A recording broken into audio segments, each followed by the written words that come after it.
Hello, everybody. Welcome to Nintendo Pow Block, episode 168. I'm one of your hosts, Corey Dirrig, and alongside me, as always, is that retro code, Edward Varnell. Believe it or not, I never got to the minus world, or never tried to get to the minus world of Super Mario Brothers. But hello, everybody. The minus world? Yeah. What's in the Super Mario Brothers? What's the minus world? The minus world was a world that you swam in, and it kept looping. You could never. It was like a glitch in the game. Well, that's. And I thought you never heard of it. No. Really, dude, you know how I am with retro games. If it wasn't like Ninja Turtles or Mario 3, I wasn't playing it. All right, you know, you know how I am. It's a thing you need to look up. It was on the NES. Well, now I know. You learn something new every day, Edward. Yes.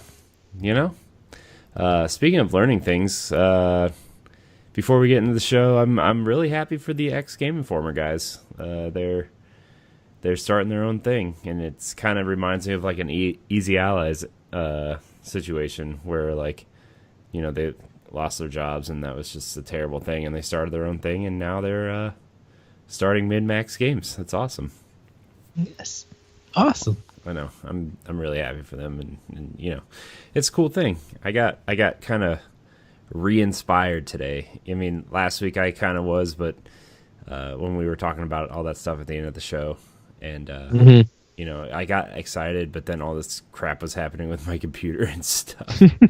So, like, you know, my excitement was kind of tempered by, technology. But that should hopefully be fixed next week. It should hopefully be fixed next week, and we'll be live again. We'll be recording cool things again. We'll be doing more stuff. So, you know, I'm excited, Ed. I'm having a good time. I'm super thrilled. I mean, even after yesterday, for some reason, YouTube emailed me and said that the NX project YouTube URL was taken away from us for some reason. That was just some BS, I think. I don't know it anymore, Ed. You know, we do stuff, and we have cool things, and then YouTube sends me an email. Now we got to fix some stuff.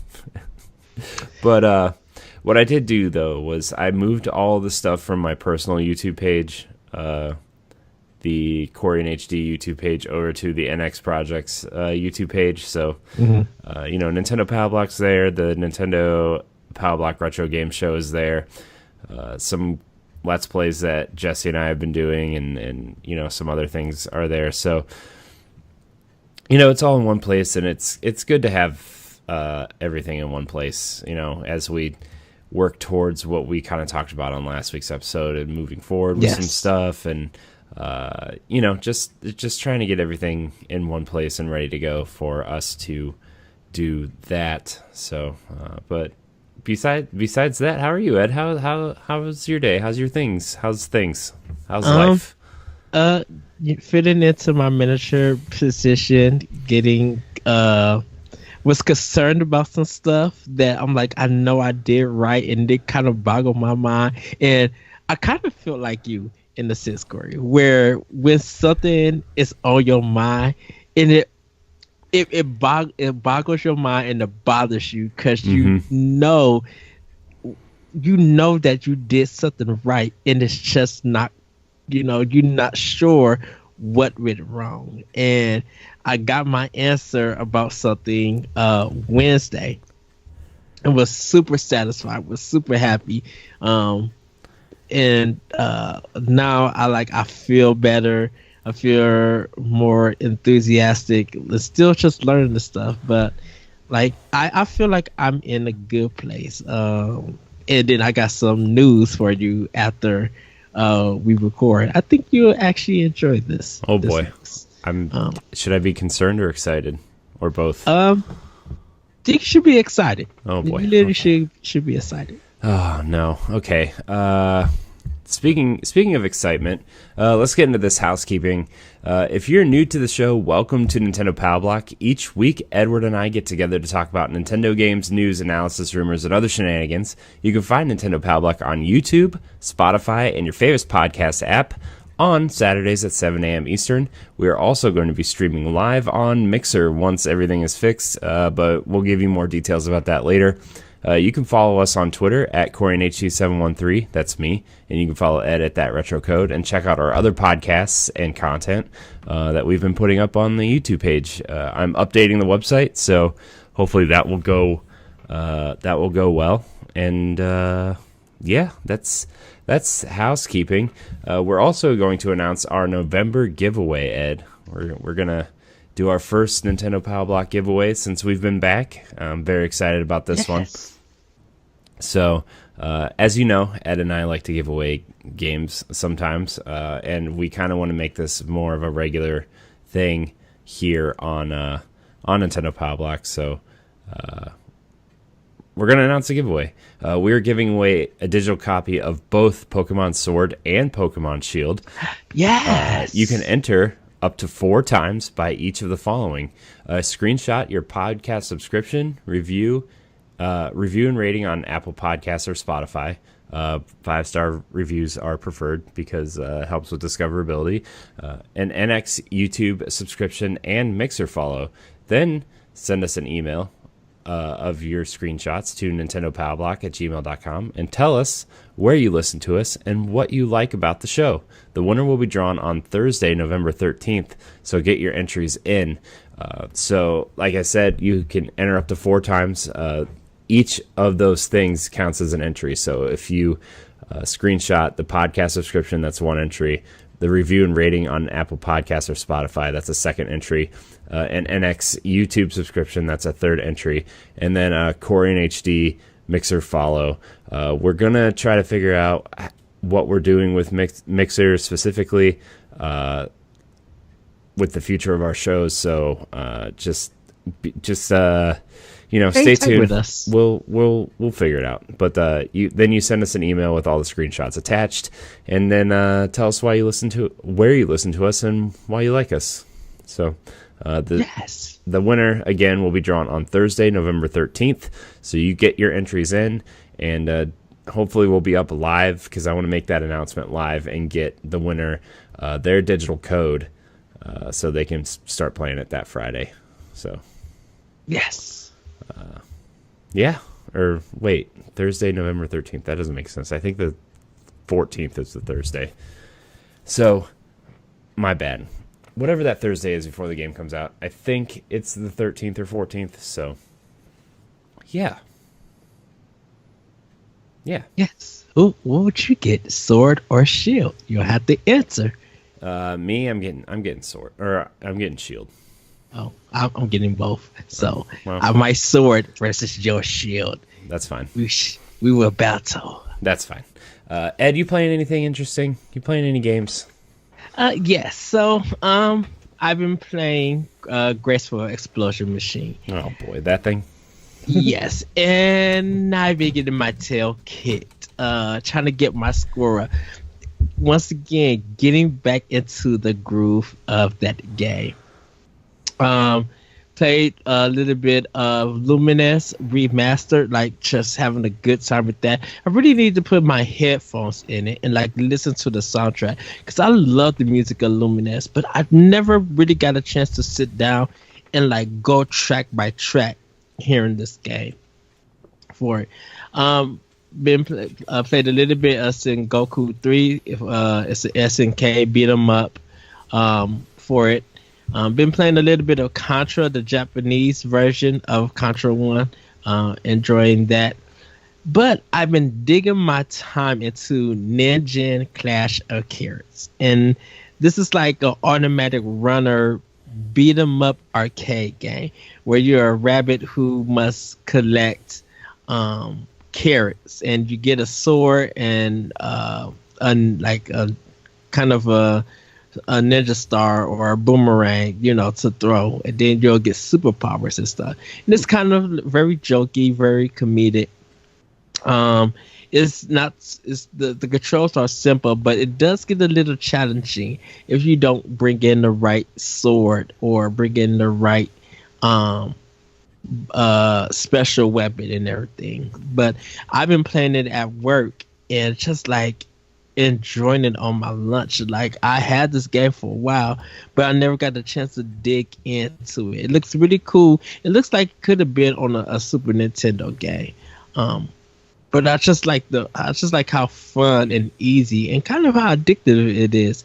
You do hit a lot of people and you build up combos. So it is kind of simple, but there's a lot of stuff to master. There's a lot of stuff going on screen that you got to pay attention about. It is 2 players. You can play online if you guys care for it.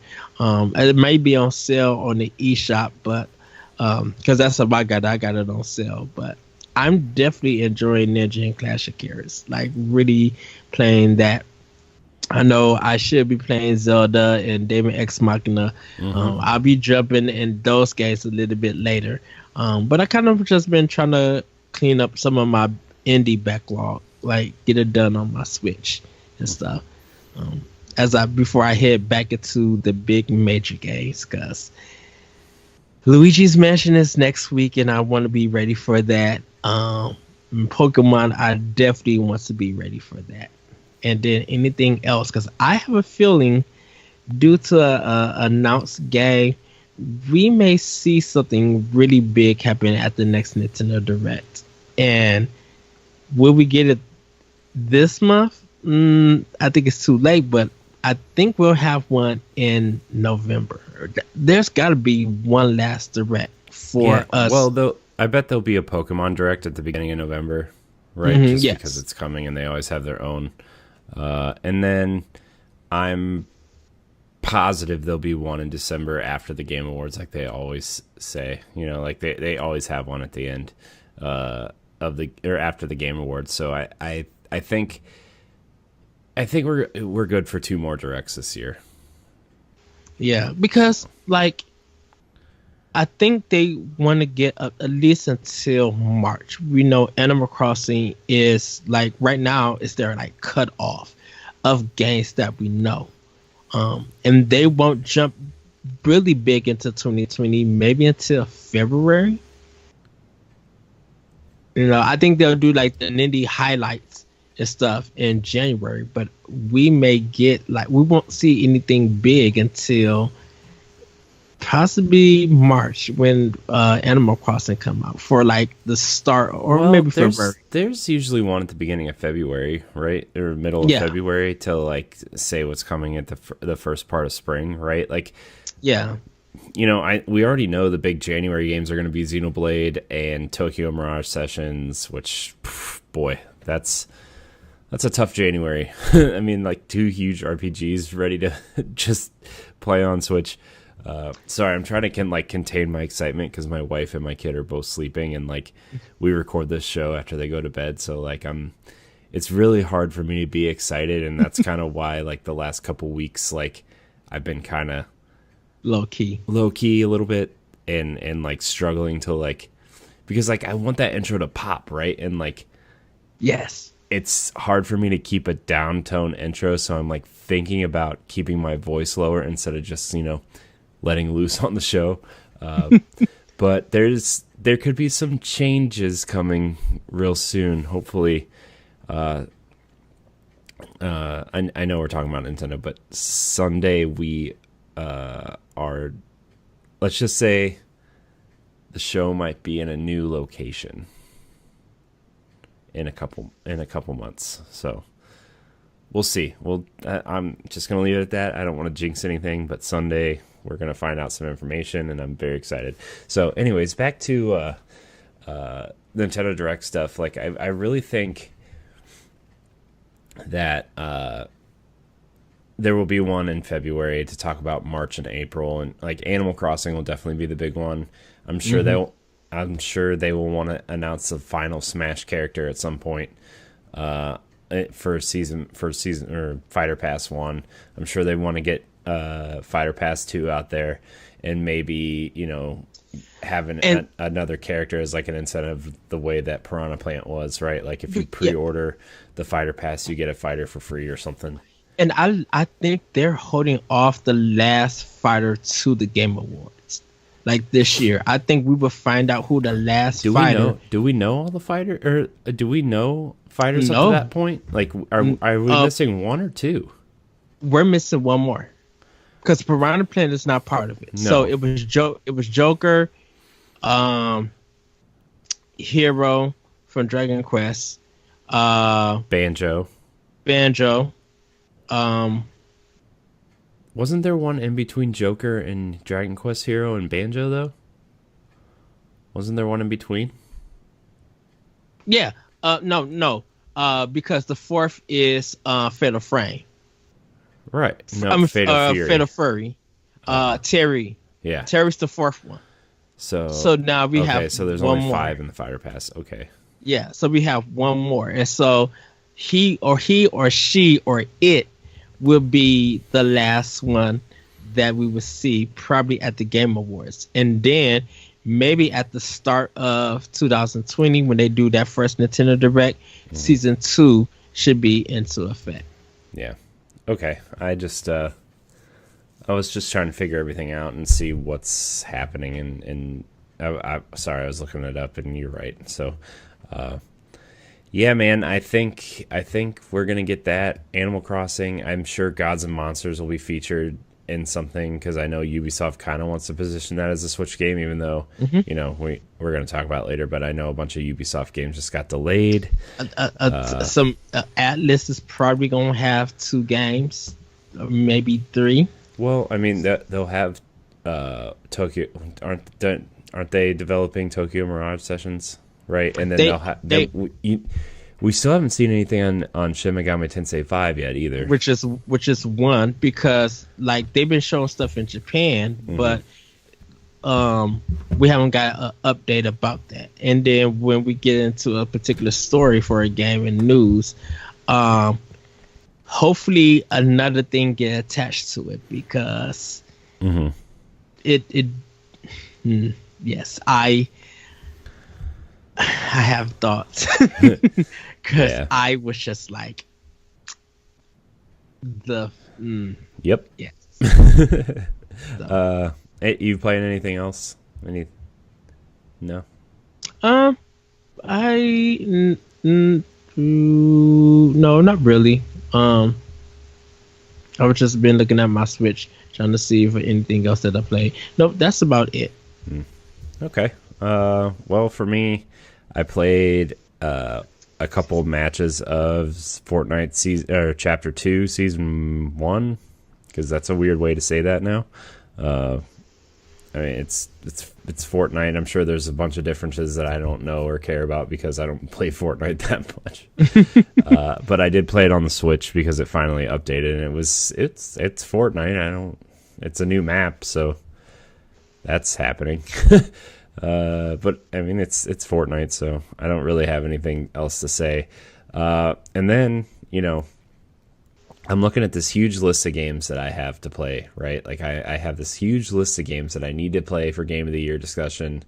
I have this huge list of games that, Game Pass, there's a bunch now. Control, I haven't finished. Destiny, I haven't finished. The Outer Worlds is coming out, or is out by the time you hear this. When is the Outer Worlds for Switch coming? Is it delayed? No, they just said it's later. They never said. They said it wasn't coming out day and date. It's coming later, so I'm guessing it's going to be somewhere in the spring. But yeah, so I'm gonna try to stream and record something on the Outer Worlds in the next couple days, because I really want to get back focused into the content that we want to do for what we're planning, and I want to stream too. Don't get me wrong. I really want to get back into streaming too, but. Yes. If we're going to do this, we're going to do it right. So, but yeah, I need to check out the Outer Worlds and Control. I want to record a video on. But I was looking at my Switch and I was like, You know what I want to play? An RPG. So you know what I did? I started 2 of them. Old games, by the way. Some of them over a decade old. I started up Final Fantasy 12 on Switch. Yes. And man, that game looks really good for being a 14-year-old game at this point. It looks real good. And I know like they went in and fixed a lot of things and made the character models. They made new character models similar to 10 and 8. Like, but that game looks really good. I love the scale of that game. I love just like moving the camera to look up and like just the buildings and stuff. Everything is so tall and big, and you can't go up there, right? But you can. The sense of scale in that game is pretty cool. And then I started up Xenoblade Chronicles 2. Yes. Again, and I started over because I'm like, why would I start? Because I don't know what I'm doing. So I did that first mission, and then went through the city stuff, and then I went through that whole first where you get the first blade, and then I'm on the first Titan thing. So like right where it opens up in that grass area. So that's where I'm at there. By the way, Xenoblade Chronicles 2 is a really good looking game. It's almost like it looks like Breath of the Wild, and you say, oh, well, did they copy it? No, they actually helped with the development of Breath of the Wild, so that's why the environments look similar. So that is a good game. That's a good looking game. I wanted to get back into it because Xenoblade 1 what's it called? Definitive Edition is coming. Yeah.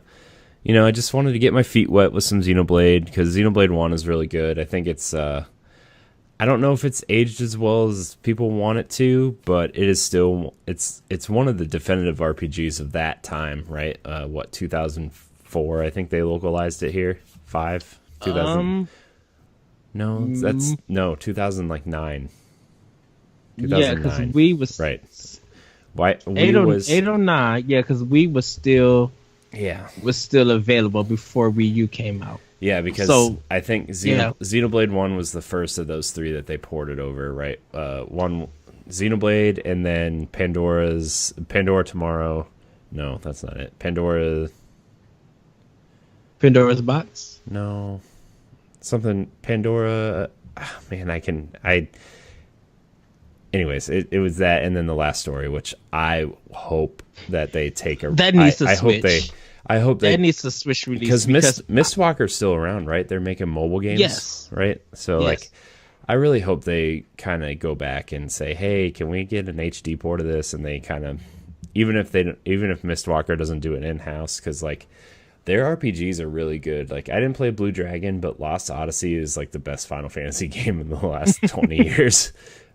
Just gonna throw that out there, and it's backwards compatible on Xbox One, and it was free for like 3 months. So if you didn't get it, and the thing about the last story is that I couldn't get it because I went and got Xenoblade, and my friend went ahead and got it, and we were supposed to switch, like let each other use it, but it never turned. It didn't happen. Yeah, so. Well, it happens, but. I have a copy, and I got the original run copy with the nice art book and the cool box, like the cool like magnetic box, and that's a cool game, man. I bought one of the newer Pro controllers for Wii just for that game because they're like recommended to play with a classic controller. So, Pandora's Tower, Corey. That one, Pandora's Tower. Thank you. I was like, I know it's not box. I think it's Pandora's Castle, but that doesn't sound right. So Pandora's Tower, another cool game. Kind of like a action RPG mix. Like the combat was kind of like, I want to say like kind of Dark Souls-y before Dark Souls. It was very slow and deliberate. It wasn't hard. Like it wasn't meant to be hard. It was just very deliberate and kind of slow. So cool game though. Yes. But that's all I've been playing. I've been wanting to finish Fire Emblem, and I'm like, I've been wanting to play Link's Awakening. I'm like, meh. I've been wanting to check out Untitled Goose Game. I'm like, eh. So, yeah, that's all I've been playing, dude. That's all I've been playing. Yeah. I've been up. I wanted to go to bed early last night, but I got on a roll of changing everything over to the NX's YouTube channel, and I was trying to figure out where to put everything.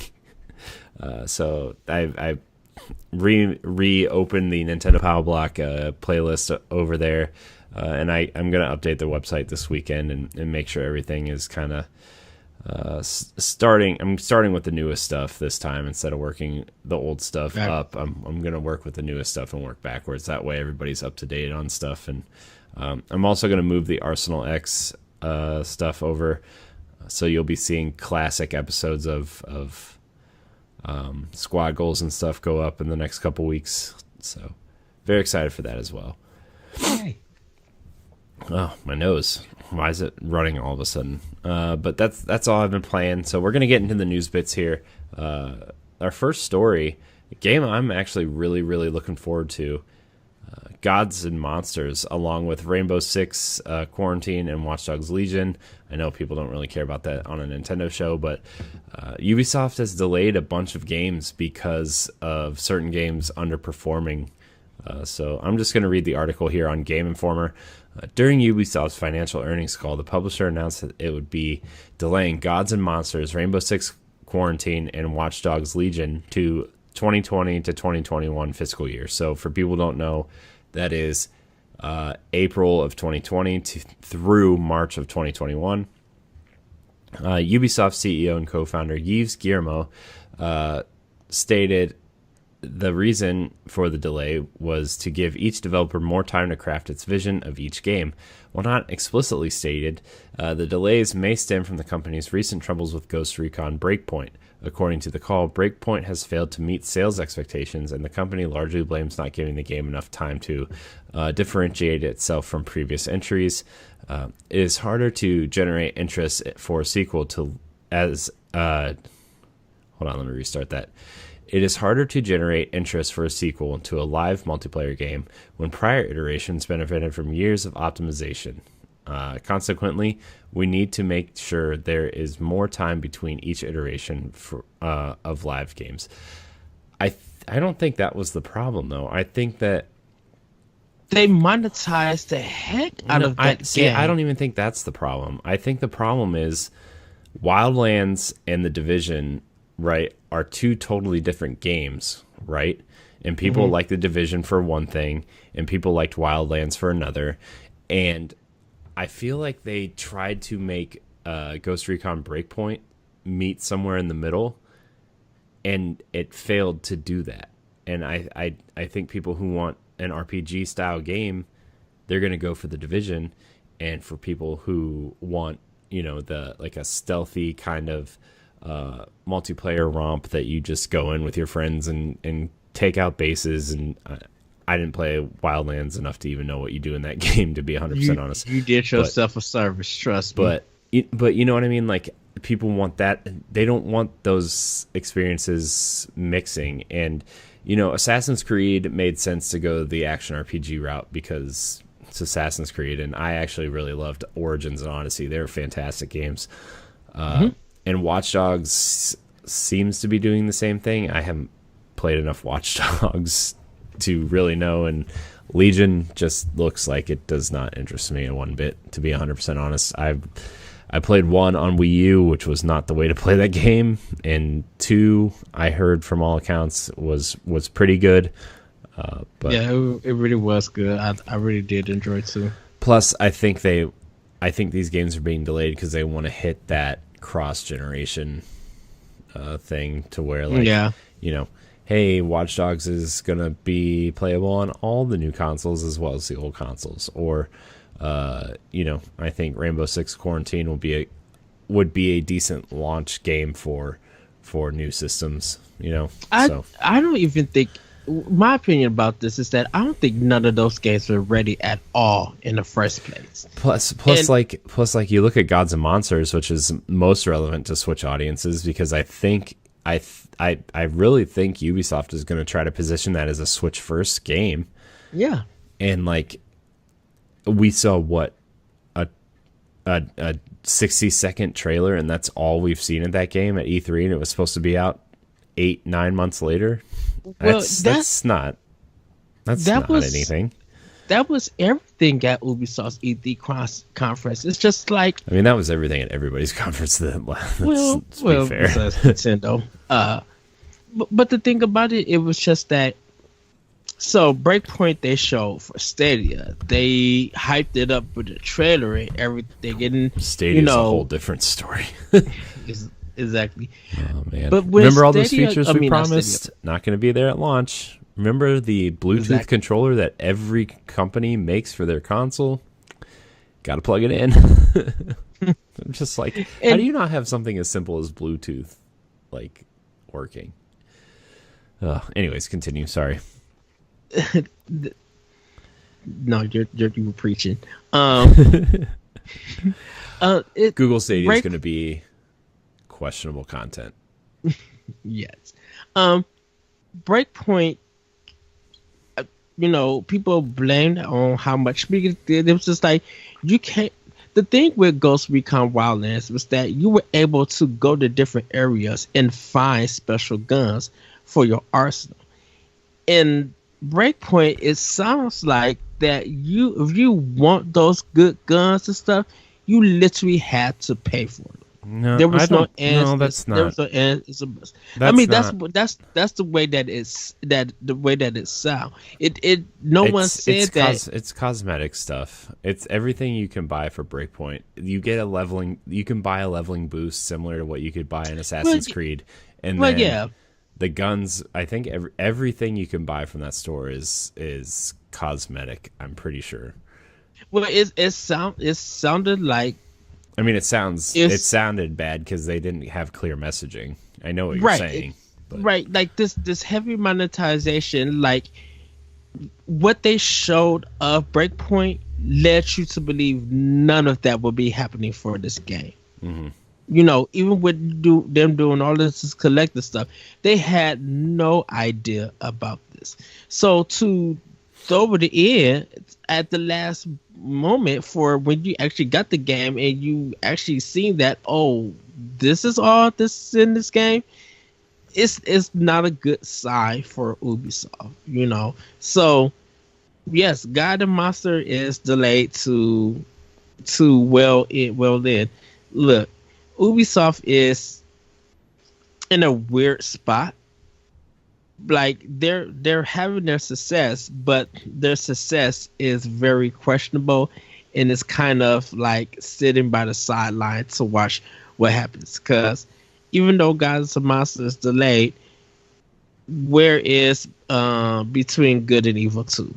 Beyond Good and Evil 2, where is the update for that? Where is for Honor? Like something about Ubisoft, and they have to have something for E3 by next year.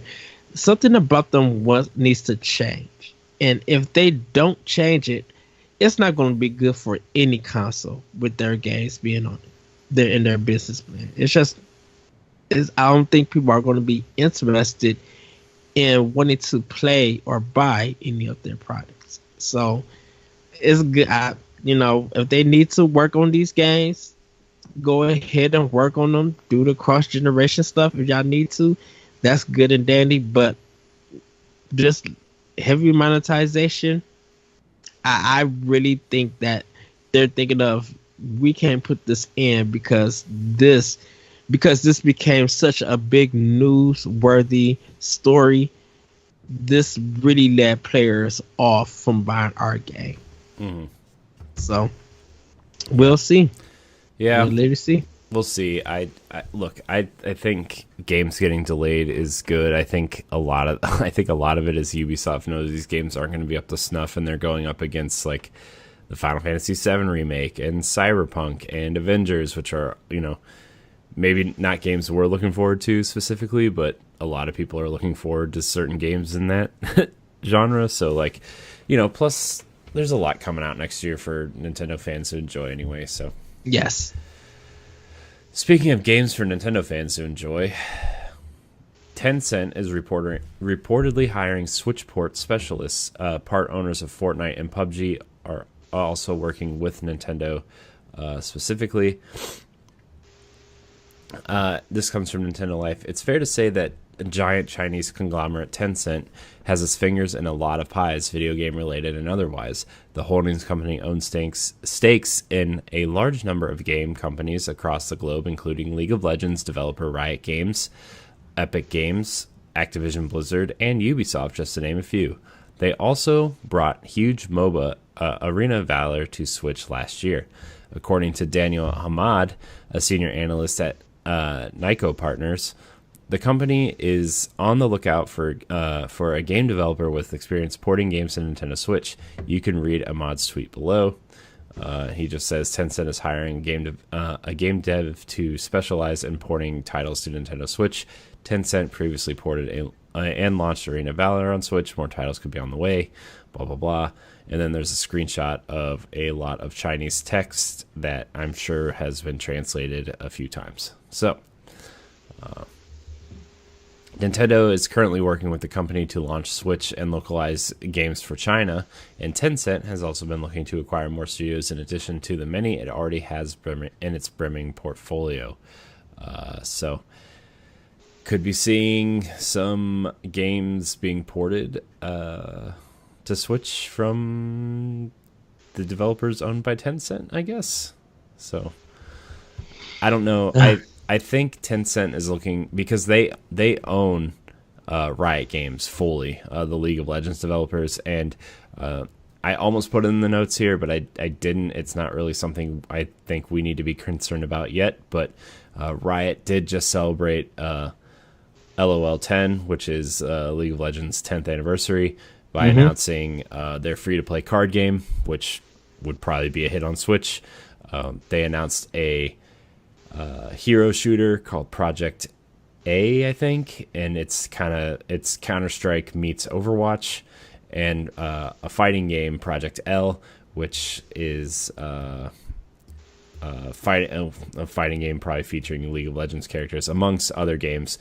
But, I think they also announced a MOBA coming to consoles in a couple years. So they announced a bunch of new games, and I think a lot of them would probably fit on Switch at some point. Fighting game, definitely.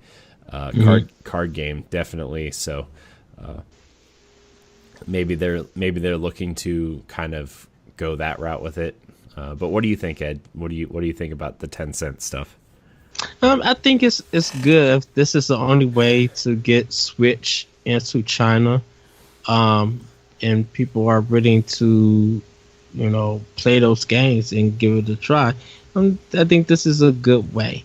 And trying to find someone to support some games for it, that's cool. And maybe, who knows? We could probably be getting some games that only were released or created in China. Maybe we could get them here in America. Yeah, so. I know a lot of people are kind of against Chinese development and Chinese meddling in American or Western companies, but I don't really know enough about Tencent to tell you if they're good or bad or whatever, but I do know they own stakes in Capcom and Bandai Namco and Activision Blizzard and the companies I mentioned in the article. They have their hands in a lot of pie. I think they're just a big investment firm that just wants to make money anywhere they can, and video games is a big market, and so why not try to do more with it is kind of what I'm seeing. So anyways, speaking of Capcom, which has nothing to do with the story because the game's not in this collection, but this comes from Nintendo Life. Retro and Legacy Editions announced for Aladdin and The Lion King. Pre-orders open later today. Retro video game lovers are in for a treat later this month when Aladdin and Lion King arrive on Switch. As part of this launch, multiple physical editions have been announced as well. The first two are Switch-exclusive retro editions for $49.99 each. Both of these come with an exclusive poster, a retro-style manual, and a retro-style packaging. It's cool. The Switch Lion King and Aladdin looks like a Super Nintendo box. It looks really cool. Yeah. If you prefer the legacy cartridges, I Am 8-Bit is offering Aladdin on Sega Genesis cart and Lion King on a Super Nintendo cart. Both of these are limited to 4,500 copies, and each will set you back about $100. Pre-orders of those also open later today. It's cool. The Lion King one is a yellow cartridge. It looks really cool. And the physical Aladdin version comes in a Sega Genesis box. It's awesome. But I already have that box and that game. So, brand new playable cartridge, compatible with NTSC Genesis and EU Mega Drive retro consoles. These are just describing the cartridges, so I'm not going to read that. Sorry, everybody. If you don't like forking out this much money for these fancy versions, you can always opt for the standard digital or physical copy of Aladdin and the Lion King. So, it's cool. I like it. I like seeing stuff like this. I know Capcom did this with Street Fighter 2 a couple years ago, I want to say, where they actually made collector's edition cartridges, and there's actually special cartridges, like 1 out of every 10 was green, which was an extra limited edition or something. So it's cool. I know I Am 8-Bit specializes in stuff like this too. It's just cool to see stuff like this come out, and as a big Disney fan, and a huge fan of the Genesis versions of those games, very cool. Very, very, very cool. So these games were developed by Virgin. Yeah. Or published by Virgin. Which is why the Aladdin for Super Nintendo is not on here, because it was developed by Capcom. Yes. I heard the Lion King was super hard, and I never played it.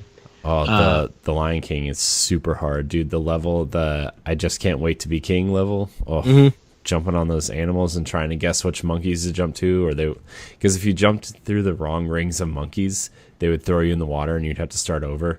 And it was just stupid monkeys. Hate them.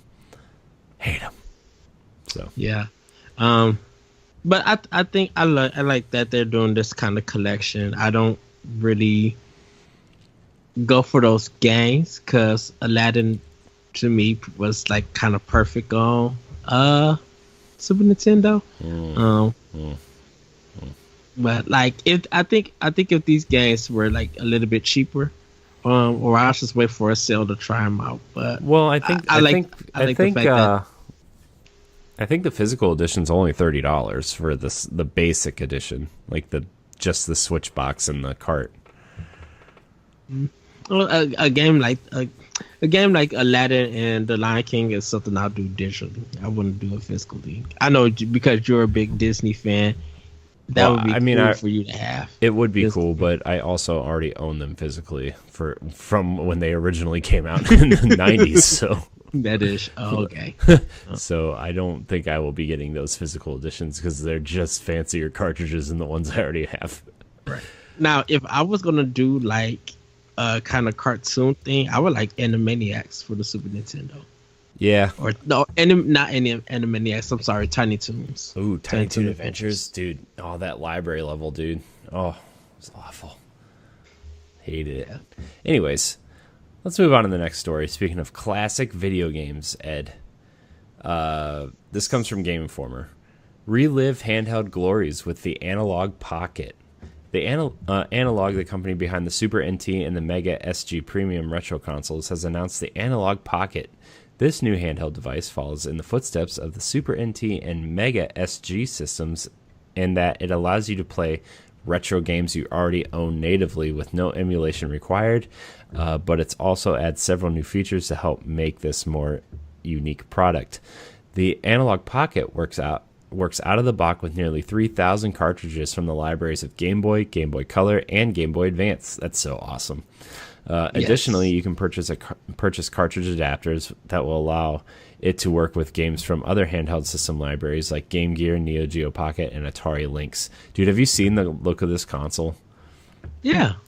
It looks so cool. I want one so bad. But the Analogue Pocket features a 3.5-inch 615 ppi LCD screen. I don't know what any of those numbers mean. With 10 times the resolution of the original Game Boy, the team behind it claims that it is the most advanced screen to ever appear on a video game system. On top of that, all buttons on the system are mappable, and the sound comes from through the stereo speakers or a 3.5 millimeter set of headphones. The system also has a micro SD slot, an original link cable plug, which is awesome, and a rechargeable battery that uses USB-C. Man, all this sounds amazing. I want one so bad. Yeah. If you would rather play your games on the big screen, Analogue will also be releasing the Analogue Pocket dock, which lets you output directly to a monitor via HDMI. You can also use the dock to sync directly with the wireless Bluetooth controllers or connect up to 2 controllers directly via USB cable. That's so awesome. I want one of these really bad now. I want the black one. Oh, it looks so sexy. Sorry, this is getting real weird. While the Analogue Pocket's core functionality is playing retro games from various handheld devices of the past, the system has something for creative types as well. The Analogue Pocket is designed for FPGA development, with a second dedicated FPGA included specifically for developers to create and port using Analogue's proprietary hardware and scalers. The system also features a built-in digital audio workstation called Nanoloop, which includes a synthesizer and sequencer. This is designed for music creation and live performance, so you can even try your hand at composing or playing live using the Analogue Pocket. That's so cool. Dude, that sounds like something up Jesse's alley, to be honest with you. The music creation tools. Oh. The Analogue Pocket is set to hit sometime in 2020 and will cost $200. The price and release information for the dock is yet to be announced. Oh my gosh, I want that so bad. Dude, it looks so cool. Oh, yeah. I want that black one so bad. I think when it comes out, I think a lot of people are going to buy it, and then they'll probably hit like a lot of games. Dude, GameStop. The collection of, like with this thing, I think the collection of retro cartridges for Game Boy and Game Boy Advance specifically are going to go up. Like a lot of people are going to start looking for those again. Dude, I'm so happy. Like the picture in the story has, not only does it have Fall of the Foot Clan, the best Ninja Turtles Game Boy game. Yes. It also has this weird Mickey Mouse game that I used to play. On my Game Boy, and they have that in the picture as well. Nice. So awesome.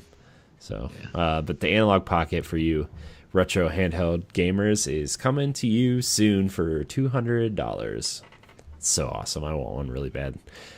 I wonder if this is going to spike any interest for Nintendo to make a Game Boy Classic.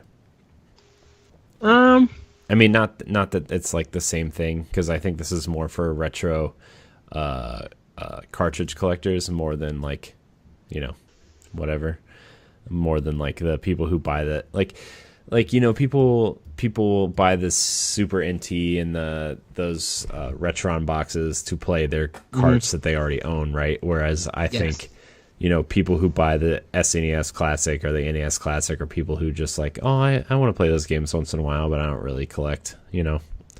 So it's cool though. Oh, this is so cool. Yeah, dude, they're both cool. I want the white one too. I'll take the black. Oh man, they're so cool. The white would get too dirty. All right, we're moving on. This story comes from Nintendo Life. It's about Rocket League. By the way, did you see the stuff they're doing in Rocket League for Halloween?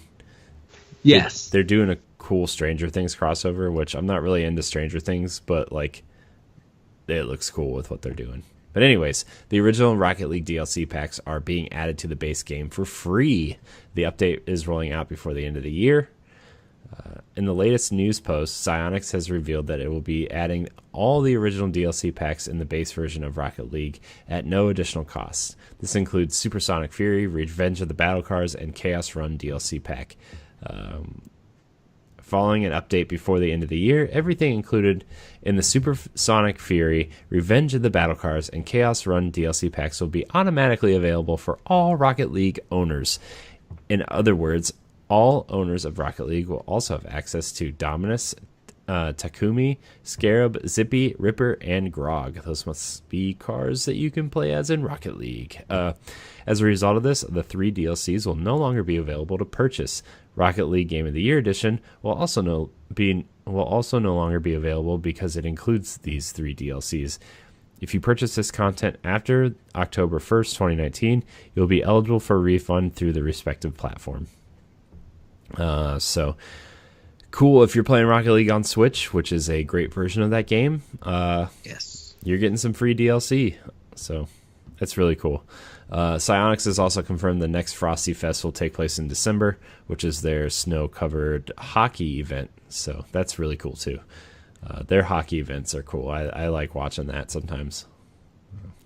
I'm surprised that Rocket League haven't been like in esports and stuff like that. I mean, I think it has. We're just not the audience for it. Like, we don't really pay attention. You know, it's the same thing with like Overwatch League. Like, we know it exists, so you just don't watch it. Although I watch it sometimes. But that's cool, like getting a good value that people are buying the base game and then the free DLC, because like that's a lot of content and stuff. Yeah. So yeah, shout out to them. Yeah, man, Psyonix has really been doing a lot of things right, I think, with Rocket League. You know, it's that game. I can't believe that game is still going, dude. It's like I know Moose posted something in the Nerds Gone Rogue community about Helldivers getting an update. Yeah. Like, that's insane. I didn't know people still played Helldivers. Like, I mean, and don't get me wrong, it was fun when we played it that one night with them, but like, yeah. But like, that game is what, 4 or 5 years old at this point? And I know Rocket League is like super competitive, and it was free on PlayStation for a while, and it's on Game Pass, and it's on Switch now. Like, I know that game is everywhere and it's popular, but like, they're still like going like it came out like 6 months ago. It's awesome. I love seeing games like this just keep going and just keep like, because like in a world of like Fortnite and Destiny and Call of Duty, right? It's nice to see this small indie game kind of get the recognition it deserves. And because if people remember, Rocket League is actually a sequel. Rocket League is a sequel to a game that came out on PS3 called Supersonic Rocket Cars or something. Yeah. And it did not do well. Like, the company almost went down because of that, I think. Or they were in some financial trouble, and they ended up getting funding for Rocket League. And I think the PlayStation Plus free, because it came out on PlayStation Plus on release day. And I think that really, really helped that game take off. Yes. So, Rocket League's a cool game. I bought it on Switch. It's super cool. So especially if you have kids, right? Like, I think a lot of kids are really into it too. So, all right, we're gonna move on to our last news story. It's not really a news story. It's more of a interesting interview Ed sent to me about Nintendo's dev teams and their development and stuff. So this last story comes from Nintendo Life. Nintendo's dev teams need freedom to experiment, according to President Shuntaro Furukawa. New ideas are what it's all about. Since Shuntaro Furukawa, wow, I'm really bad, I'm sorry, took over as Nintendo's president in 2018, we've heard how he wants to respect the company's traditions and would like more people playing Nintendo games than ever before. Now, in a rare Western interview recently, he revealed how, quote, above all else, he wants Nintendo's teams to be able to experiment with new ideas so the iconic video game company can keep doing what it does best. Quote, above all else, I base my decisions on the development leader's way of thinking. Nintendo is Nintendo because of our games, characters, and IP. So giving our teams the freedom to experiment with new ideas is something I strongly agree with. Expansion can't happen without the freedom to try something new and the courage to step into unfamiliar territory. Furukawa started in Nintendo's accounting department in 1994, so it is a relief to hear how encouraging he is of freedom and new ideas despite potential financial risks, and especially after the troubled Wii U generation, which was arguably a reminder of how the company's experimentation can backfire. So,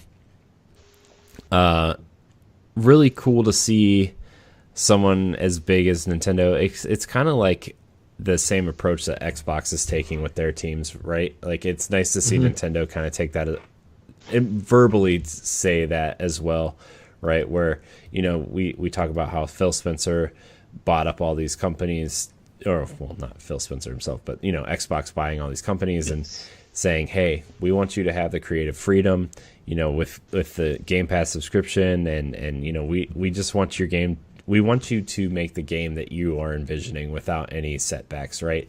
And it's nice to see that Nintendo is stepping out of their comfort zone too. Like, I mean, we saw it with Breath of the Wild, right? Right off the bat.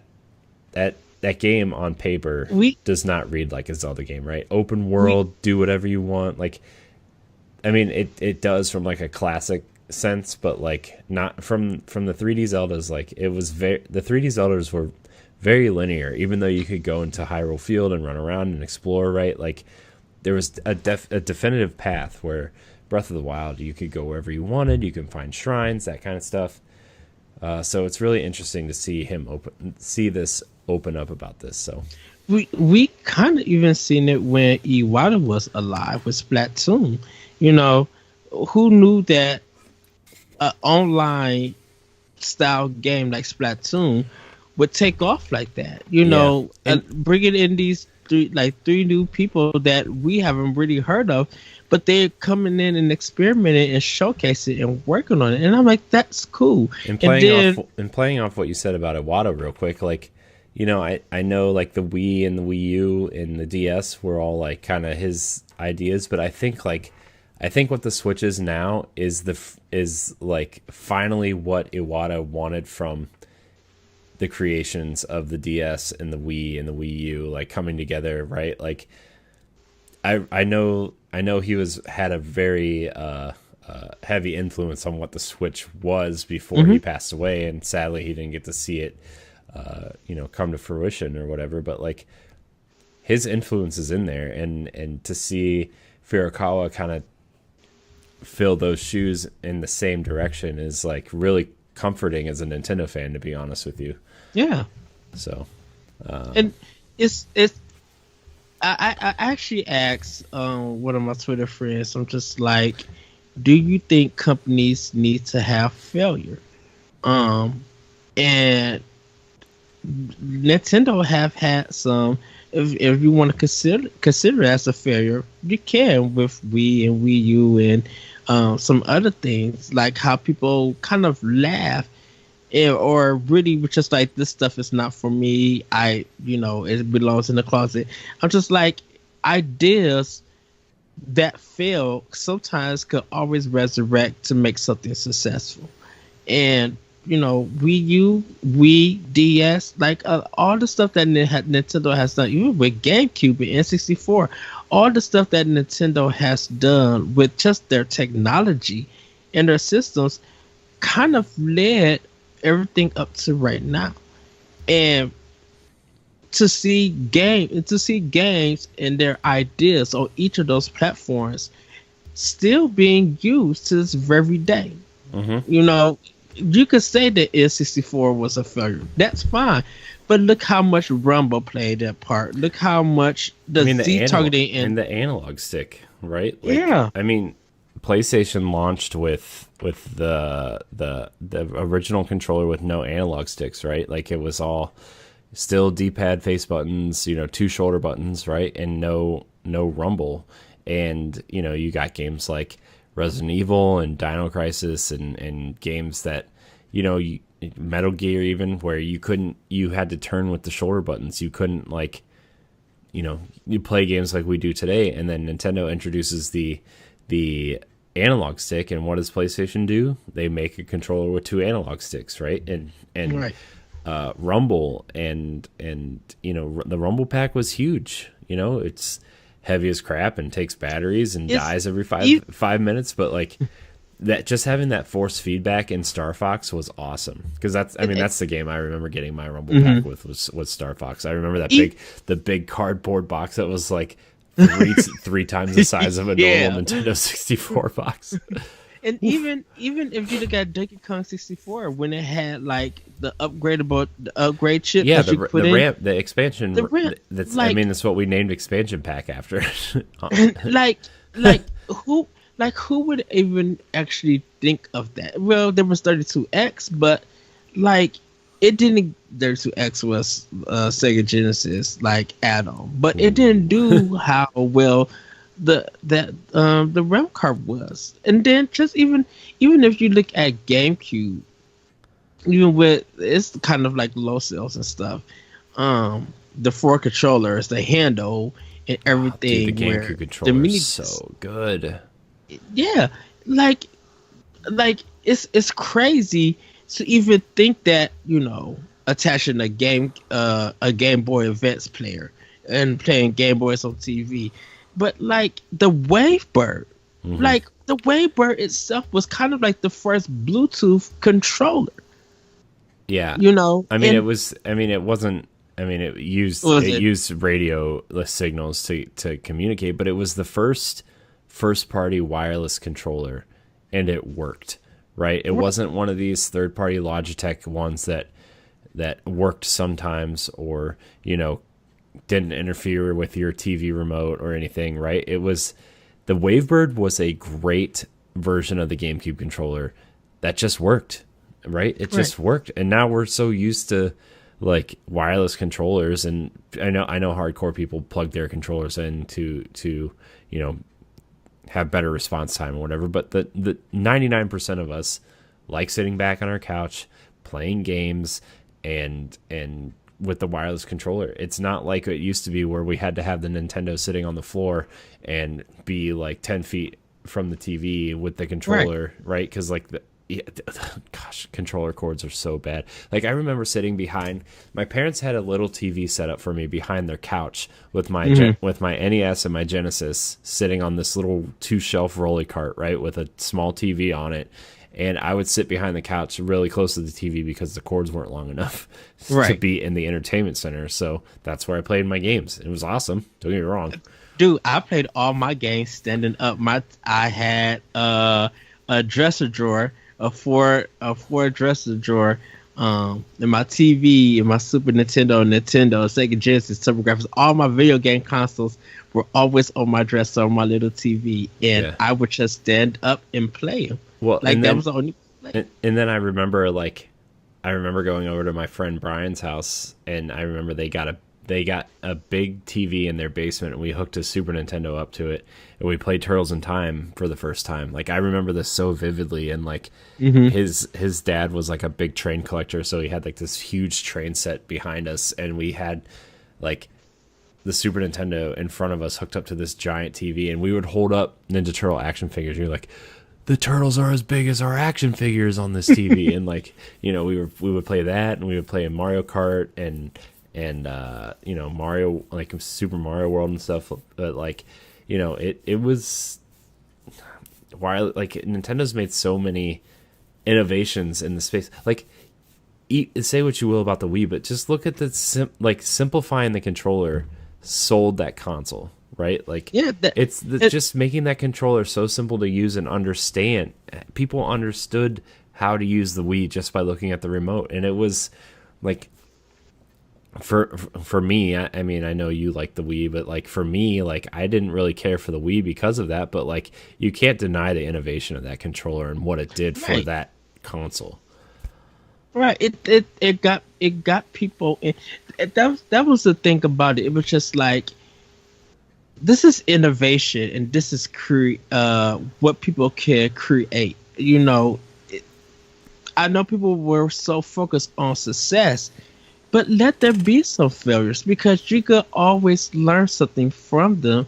And if you still believe in a product, it's still going to support it. You could put out a new version of it. Take the good, maybe work on some of the bad that you still think can work, and apply it. And that's kind of what Nintendo has been about, and definitely seeing it.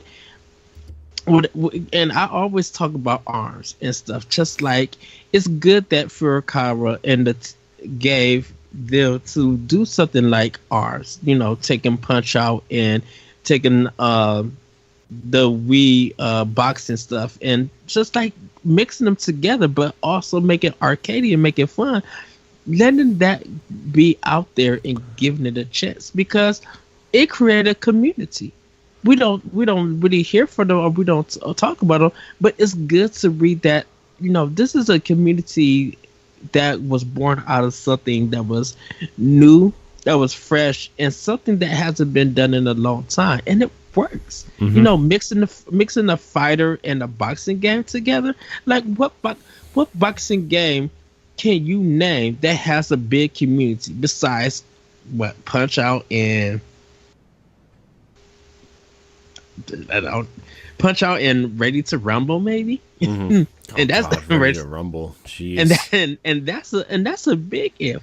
But it's good that Furukawa is letting these teams come up with ideas, test them, see if they work. If things don't work, it's always good that they could brainstorm new stuff, work on it, and bring something else. If not, carry that idea to existing IP and flesh it out and make it work. Like I love that, and I feel like we don't. Sorry to say this, I feel like we don't get that from Microsoft. We don't get that for Sony, because they're trying to achieve a different thing, a different goal for a different audience. And I kind of wish that they would go out. I wish they would go out and create something new, so that even Nintendo could look at them and be like, I would love to have that idea on my platform. Mm-hmm. And not the reverse. Yeah. I would love for that to happen. Yeah.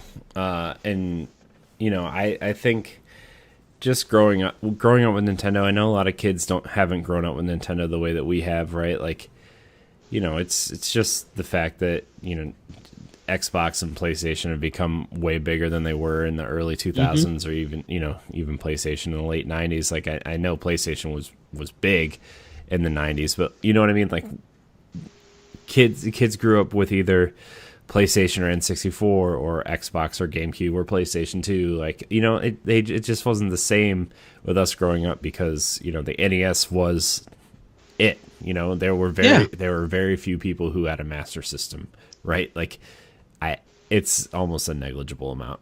Let's be honest, right? I mean, I have a Master System sitting at home, but let's be honest, who played it? I mean, what are you going to play? Enduro Racer? Rocky? Pass. So Alex Kidd, maybe. Yes, the town. Oh man, Outrun, Double Dragon. Oh man, you can play those on NES. Anyways,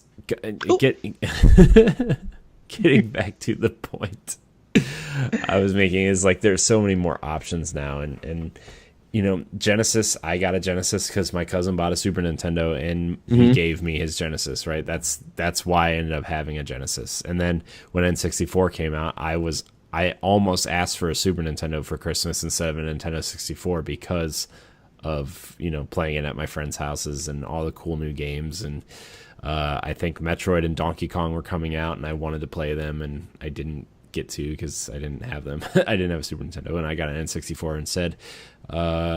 Which, don't get me wrong, very good decision. Super Mario 64 still remains as one of my favorite games of all time. It was high up there for a lot of people.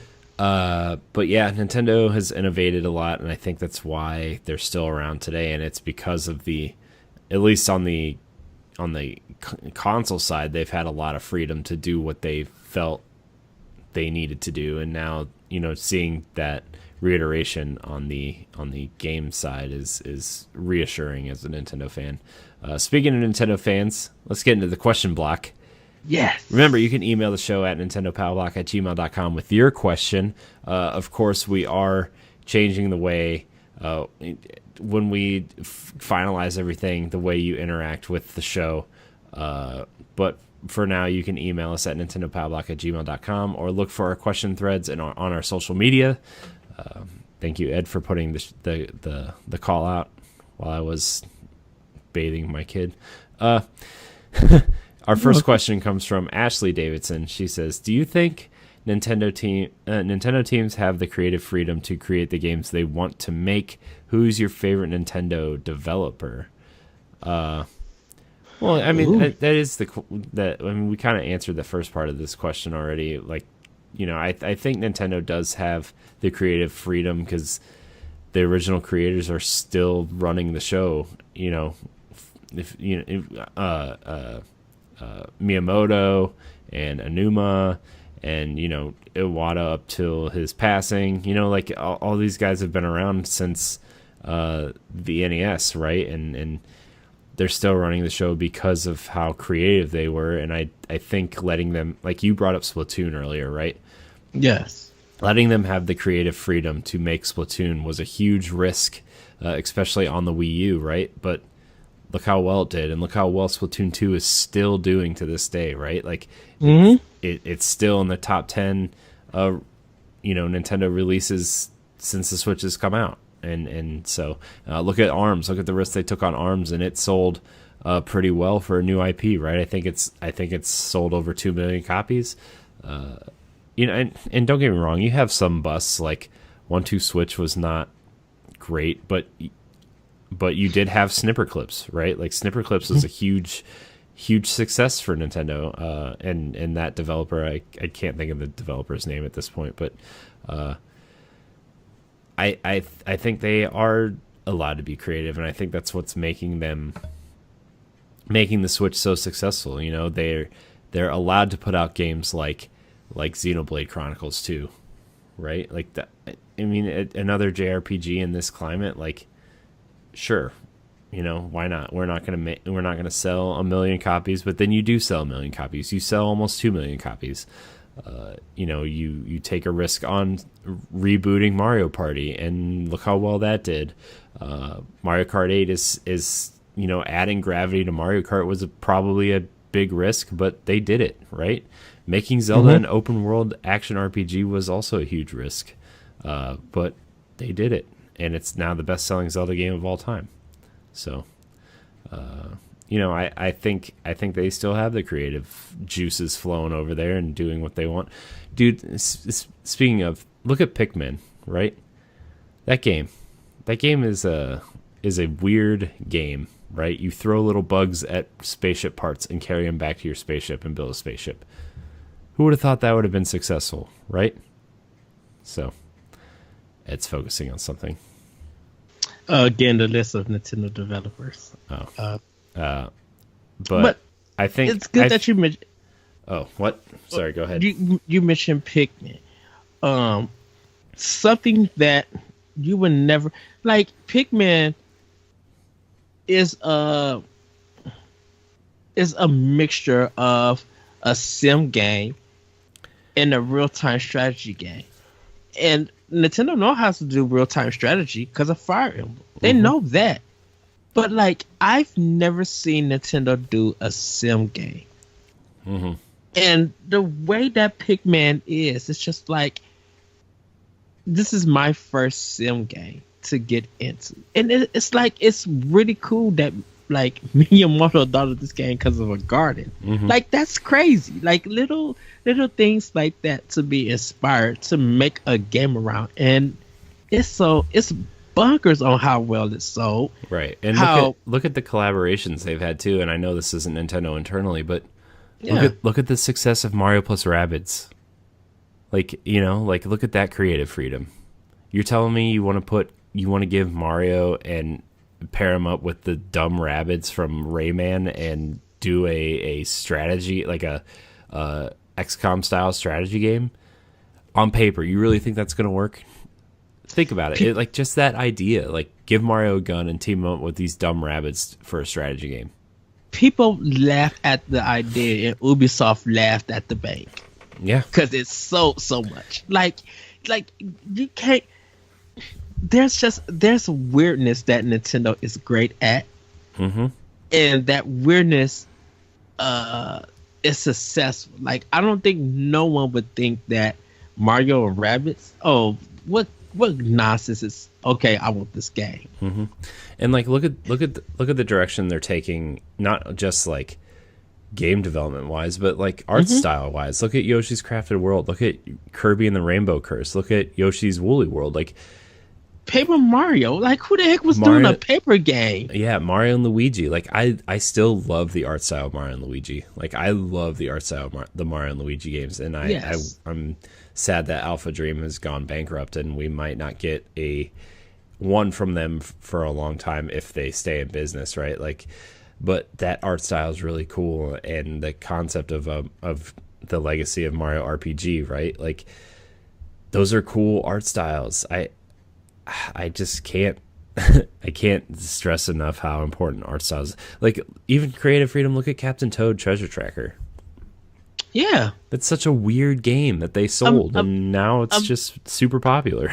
A mini game that came from something else that got its own game that sold like bunkers on both consoles, not just Wii U, on Wii U and Switch, like and 3DS. And 3DS, yeah, 3. Yeah, I forgot it came out for 3DS. Like, I know. Once the Switch came out, I think everybody forgot that 3DS existed. But even with the 3DS, like, I think people don't even realize a simple thing like even Nintendogs on DS. Nonsense on how well that sold. Look at Brain Age. Nonsense on how well that sold. Like, there's nothing about Nintendo that you could pinpoint to be like, this shouldn't work, and yet it did, and it sold well. Whether you continue to play it or not, it was the talk of the town when people got out. Like, the way Sony fans see God of War and Bloodborne is the way people were seeing Nintendogs and Brain Age.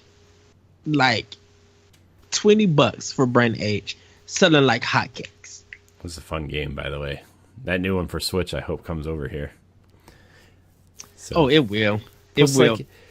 Like, even Luigi's Mansion to an extent, right? Like a ghost busting game starring Luigi. Nobody wants that, but we all want it, right? It's crazy. It's just. And I know a lot of it comes from just like having the love for these characters, but it also comes from like smart game design and making charming characters to fall in love with and making funny stories or lines of dialogue that you remember, you know, like.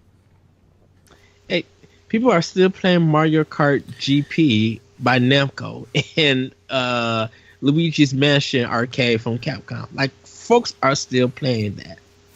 Like, that's crazy. Yeah. So I mean, but in terms of favorite Nintendo developer, I mean, like, I don't really know like the team names. I know they're like R&D 1, 2, 3, 4, right? But like, I still think what Aonuma did with Zelda, with Breath of the Wild, and the way that they're kind of taking that series is incredible. You know, I'm still a Twilight Princess defender. I'm still a Majora's Mask defender. I know history has seemed to swap on Majora's Mask, but you know, I've been a defender of that. I wasn't a defender of Wind Waker at first. I'm not gonna be that person, but after playing it, and especially the HD remake on Wii U, which, man, can we please get that game on Switch? Like, I'm not gonna lie. I defended Wind Waker to the death. When I seen that at E3, I was just like, I need this. Yeah. And it's weird that you didn't defend it, knowing that me and you, we love art. I know. But, you know, at that time though, like at the time, I had just like I loved Ocarina and I loved Majora's Mask, and I wanted to see, like, you know, we saw the jump from Mario 64 to Mario Galaxy. We saw the jump from you know, we saw Metroid, right? The Metroid Prime, and well, not yet, but we saw the Space World demo and stuff, right? Like, and then we saw the Space World demo of Zelda, of that Zelda game, like of Link fighting Ganon in a really good looking version of the Ocarina of Time art style, and I was like, yes, I want that so bad. And then we got Wind Waker, and I was like, man, what is this? But then you play it and realize, oh, this is a really smart Zelda game, and this game is going to age well, and like in terms of not only gameplay but visually, right? Like, you can still go back to the original Wind Waker. Yeah, it's a little It's a little jagged here and there, right? But like, it aged better than anything from that era because of the art style, of the art direction. And you see the upgrade on Wii U, and it's like, man, this game sure. Isn't it crazy that and this may be me, and viewers, please correct me, leave a comment on our YouTube or Facebook group. I think the Legend of Zelda series may have the most Game of the Years titles, and I'm going based off the way that when Wind Waker came out, it took Game of the Year. Wind Waker came out like what, September or October? Like, did it? I thought didn't that come out the same year as Metroid Prime?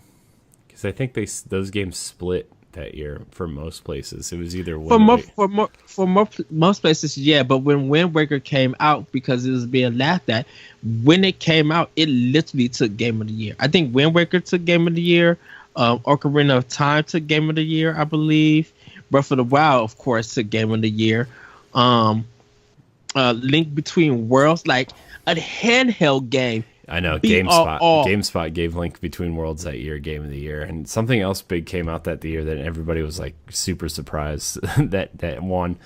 It was I just remember that conversation, like, really? Wow, handheld Zelda game. That's interesting. So like that was crazy.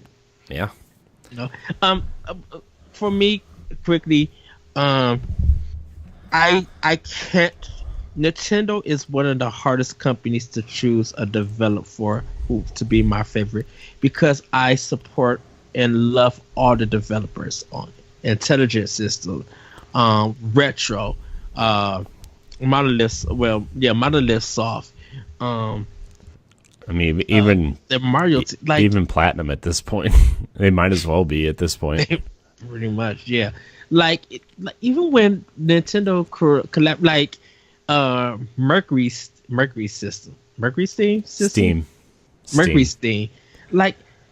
that Samus Return is on point, and you cannot deny from going from that last Castlevania game that they got clowned for to Samus Returns being like literally like, this is Game of the Year material right here. A remake of a Game Boy game. Of a Game Boy game, like, and Nintendo just like. I really hope that, like, I know we got Samus Returns on 3DS and now Link's Awakening, but like, I mean, I still hope we get Samus Returns on Switch at some point.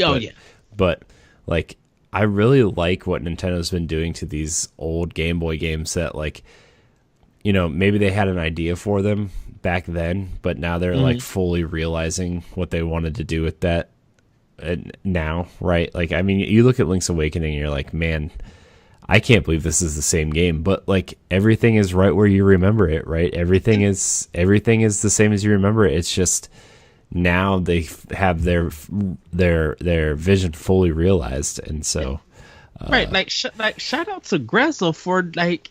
Grezzo sat down with Nintendo and they worked together to make this game. There's some technical things, but it's not like a big thing or anything. Like, Grezzo also remade Ocarina of Time, Majora's Mask, for all those out there listening for the 3DS. So I just want people to know that that's the developer, and I think they did the Wind Waker HD remake for Wii U.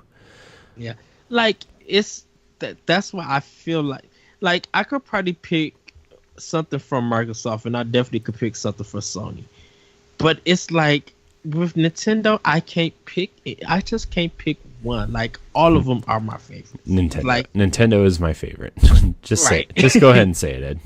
Say it right here. Nintendo is a developer, because there's some games that say published by Nintendo, developed by Nintendo. So Nintendo. Our last question of the day comes from Steven Sorbic. He says, "Hey y'all, I found your show a few weeks ago and I'm really enjoying what you're doing. What is the next game you want to see Nintendo give the Link's Awakening remake treatment?" Well, I always say a Link to the Past, and I want Super Metroid to be remade. Like, I need that game to be remade. Yeah, I would like to see like the 2D Zelda, like the early 2D Zelda games get the Link's Awakening treatment. Like, especially like if they've remade the first game, or even like I could even see them remaking Zelda 2 at some point in this style, you know, like trying to make a decent overworld map that you kind of walk around in, and then, you know, the 2D stuff. Like I really think they could do something interesting with that. You know, they did really good 2D stuff in Link's Awakening that you know, in Zelda 2 you could do some quality of life changes that would just immensely improve that game. You know, I know a lot of people have issues with that game. I never really got into it, but you know, I think those early Zelda games, and like you said, Super Metroid would be, I think now would be the time to do that. I know it's available on Nintendo Switch Online, but I think just giving that game a fresh coat of paint and giving it just some tweaks here and there, like, man, making one of the best games ever made even better is just like, sounds real good right now. So I'm gonna throw everybody for a loop. Gyromite, or some people call it Gyromite. That was the game that was the game that came with Rob the robot. And we don't need a new Rob the robot. But think of Gyromite getting mixed with Super Mario Maker. Like that, I think that would be cool. I can't think of what was the gangster game when it was in the building and you shot them with the zapper. I don't know. The only game I played with the zapper was Duck Hunt. So yeah. What zapper do you prefer, the gray or the orange one? I prefer the gray. Mine was always gray. It was dark gray, light gray, and then red that says Nintendo. I have the orange one, so. You got, I think that's later on. Did they remix? What's the orange? The orange one is the second edition because they put all those laws in place to make sure like toy guns look different from regular guns, and the gray one looked too much like a real one, I guess. People will look at that design to be like, "What the heck? This is not a gun." But I guess if y'all want to claim it, I'm just like, I'm like, this thing go click, clink, click. I'm like, this is not, but I guess so. Whatever, man. You know, whatever. Yeah. I think last but not least for me, I kind of would love, even though this is really pushing it, I kind of would love to have Eternal Darkness like in a remastered remake. Yeah, I could see them like it would be like that in between space of remaster and remake, right? Where like you could kind of make everything look prettier, but also like update the stuff that might seem out of date and like change it a little bit, like goodness, like the volume stuff, you know, like everybody had that nasty green bar to turn up or turn down your TV, right? So like you don't really have that anymore, so how would you update? You know, you got to think of those little things. But speaking of Eternal Darkness, and not really Eternal Darkness, did you see that the developer of Fatal Frame wants to bring a new version to Switch? Koei Tecmo? I don't know who. Yeah, who said Fatal Frame is from Koei Tecmo. And I was just thinking about that. I was just about to be like, that's why I was just like, ugh. And I mean, you could remake the first two, those first two that were on PS2, right? Yeah. Like you could have an HD remaster of those games, right? So that'd be kind of neat. Even though I don't play horror games, I wouldn't play them, but that would still be cool.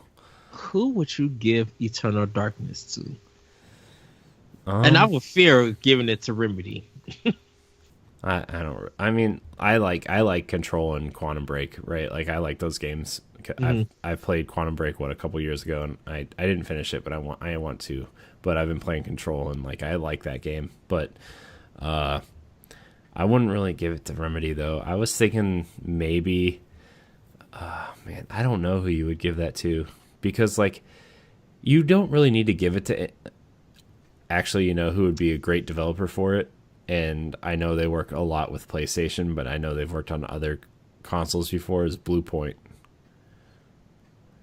I can see Blue Point doing it, yeah. I just because they do really good remasters and remake stuff. They're very good at like making sure everything feels like you remember it and updating the things that need updated. And that Shadow of the Colossus remake was pretty good. The ports of the Nathan Drake collection was faithfully Uncharted. Like, you know what I mean? Like they do pretty decent work in terms of faithfully remaking and remastering stuff. So yeah, I could see Blue Point doing it. Like, I think they're technical wizards, and they really got a vision on how a game will look like. It won't be the same Eternal Darkness, but I think they could just add. I think they could add some craziness to it to really push it so hard. To be like, whoa, what we thought what we was getting from the original, they've just pushed it to beyond and did a fantastic job. I would give it a Blue Point. Yeah. Yeah. You could almost give it to Supermassive too, the developers of Until Dawn and I mean, not that like they're going to remake it, but like they do well in that realm of making things feel really scary. Until Dawn is very scary, and if you want to like give it that little extra push of horror, like maybe you could look at them. I don't know. It's just an idea. Camera angles and psych outs are a big thing for Eternal Darkness, so they really would have to bring it. Like, it has literally got to be some craziness, a bit creepy, but more psychological. Because walking past a mirror, and then, like, of course, the whole thing would be like your reflection would come out. But I was just like, they could twist this in a certain way. Also, someone hurry up and bring Beautiful Joe to Switch. I need that. Yeah. I was just. Oh man, could you imagine if they gave Beautiful Joe the Wind Waker treatment? Oh, just, good. Like making it look really like a comic book popping off the page. Oh, so good. I think I would literally go pre-order something that's not. I mean, you look how good Okami looks, right? Like Okami HD looks amazing. Yes. Which is a game I really want to play. I downloaded it and then I just never got to it because of things, but I got to be on the ball now, like if we're pushing this new thing that we're doing and trying to get it off the ground and getting everybody on board, like I got to be on the ball now and be able to play games and look at games differently and everything. So but like I have a small backlog list of games that I need to play and need to finish, and Okami HD is on that list. My game of the year list to finish and my backlog game list are two different lists. Ed knows I like to make lists, but yes. Anyways, that's gonna wrap it up for this episode of Nintendo Pow Block. I want to thank everybody for watching. Remember, you can find the show every Saturday at 7 a.m. Eastern Time on YouTube, Spotify, and other podcast apps. Remember to enter our giveaway. We are giving away Pokemon Sword and Shield. So remember, you have up to 4 ways to enter. If you send them all in one email, that's okay too. Details at the top of the show. Should I run down those details again real quick? I might as well real quick. I'm just going to read what I have written down here instead of explaining it again. We are giving away a digital copy of both Pokemon Sword and Pokemon Shield. You can enter up to 4 times by each of the following. Screenshot your podcast subscription. That's 1. Review and rating on Apple Podcasts or Spotify. That's 2. 5-star reviews are the best, so make sure you leave that 5-star review. An NX YouTube subscription and a Mixer follow. Then send us an email of your screenshots to nintendopowblock@gmail.com and tell us where you listen to us and what you like about the show. The winner will be drawn on the Thursday prior to the game being released. Get your entries in, and we will get counting. So I gotta look that up now because that's really bothering me. It's Thursday the 14th. We'll be announcing that winner, hopefully live. So yes. Yeah, so let me fix that on here. So next week when I go to read this, it'll be fixed. Let's see, 14, fixing on the fly. You guys will never know, but that's okay. So get your entries in. I'm very excited for this giveaway, so please come check us out. And by the way, Ed and I think are going to do a separate episode that'll go up on all feeds about how we're launching this Patreon and what we need, what we want, and what we expect, and what we really want to do.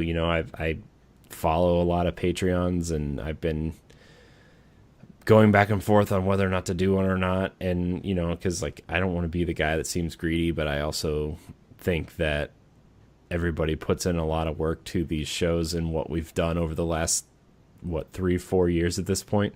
Ed and I have been doing stuff together since 2015. Jesse joined us in 2017. Ray's been doing stuff since 2015 ish, probably a little bit before then, but that's when I found Ray. So we have a strong team, and I think just based on what we are doing and what we have done, I think everybody deserves us to be rewarded for that in my brain. So I want to see this team succeed and be rewarded for the work that they do, and I hope that's not greedy. I think it's passion and love of what we do, and we want to keep doing it, and we do, and it's not uncommon for people to launch Patreons. We just talked about 2 today that launched. So, and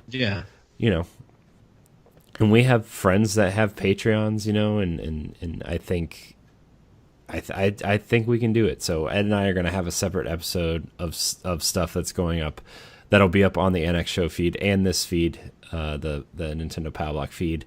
So, and where we're going to announce shows and exclusive content and stuff. So look out for that. Ed, I know you're off this weekend, or Saturday at least. So maybe Saturday night, me and Jesse can get together and talk about it while we play Gears or something. We'll do something. So anyways, Ed, where can we find you? You guys can find me on Twitter at ThatVertical, and check out Optional Opinion on SoundCloud and other podcast apps. You can find me at CorinHD713 on Twitter and CorinHD on Mixer and Instagram. You can also find both of us on the NX Show, which is available on podcast services every Wednesday. That this is kind of, the NX Show is kind of just about all kinds of video games and stuff that we love, and news and stuff. Ed hosts, and I ride shotgun, and Jesse and Ray are there as well. So, I like to over-explain things. I've noticed. I've been listening to myself on podcasts lately, and now I'm in my head. So I feel like my conversation quality has degraded because I'm in my head, and also I'm tired from staying up late from making sure everything's up to date. So when we finally do things, it'll just be ready and I can just focus on this, right? I was thinking about that today at lunch, where I was like, if I could just get everything fixed and finished, I can actually sit down and play games when my wife and kid go to bed, instead of remaking the thumbnails for the 4th time, or updating the website for the 3rd time, or and you know what I mean? If I would just stop giving myself projects, I can enjoy the stuff I like to enjoy. I'm just really bad at I want everything to look perfect, right?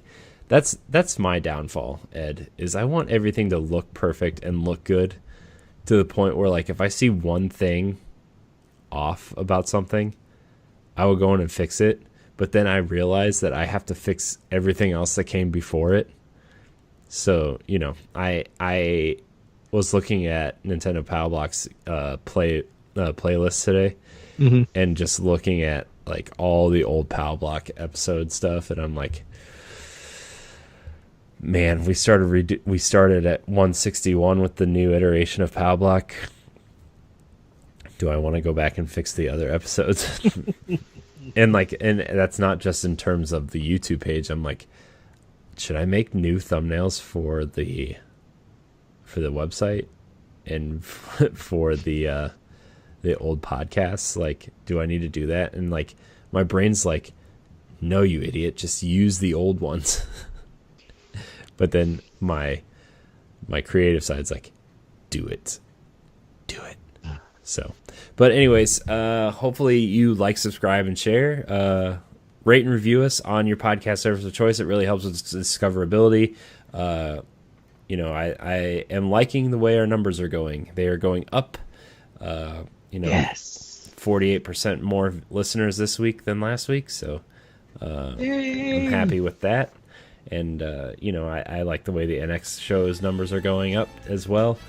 So I know we need to do a better job of promoting the show on social media, which we will get to. But anyways, these outros are taking way too long. So I want to thank everybody for watching. And until next time, we love you. Bye, everybody. Woohoo!